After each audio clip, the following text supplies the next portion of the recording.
A história de uma cidade pode ser contada a partir de seus prédios, suas casas, as pedras que formam o pavimento, as ruas.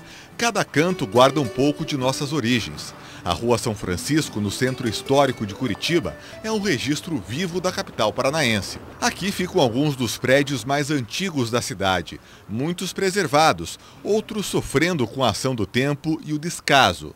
Mas nada que apague a herança que chega ao curitibano de hoje. Olha só o detalhe que a gente encontra escondidinho no meio-fio. Uma argola de ferro onde os cavalos eram presos no passado. Um detalhe histórico que insiste em permanecer na rua. Mas é por trás das antigas paredes que a história é ainda mais forte. Este prédio abriga a funerária mais antiga em funcionamento de Curitiba. O nome é o mesmo do santo que batiza a rua. O alvará, ainda conservado, é de 1939.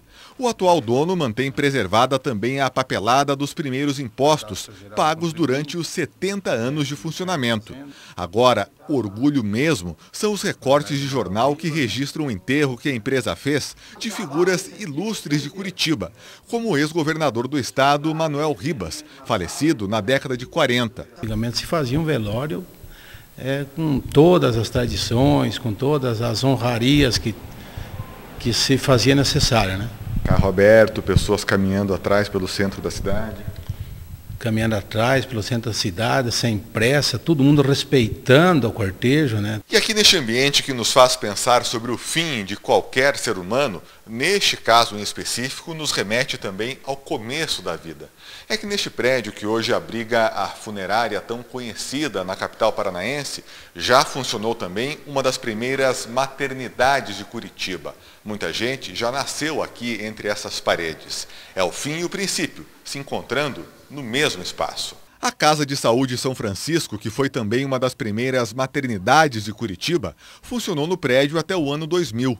Foi quando o dono da funerária, que ficava em um prédio ao lado, resolveu comprar o espaço para ampliar as atividades. O fim do negócio, que buscava salvar vidas, deu lugar ao empreendimento que trata do fim delas.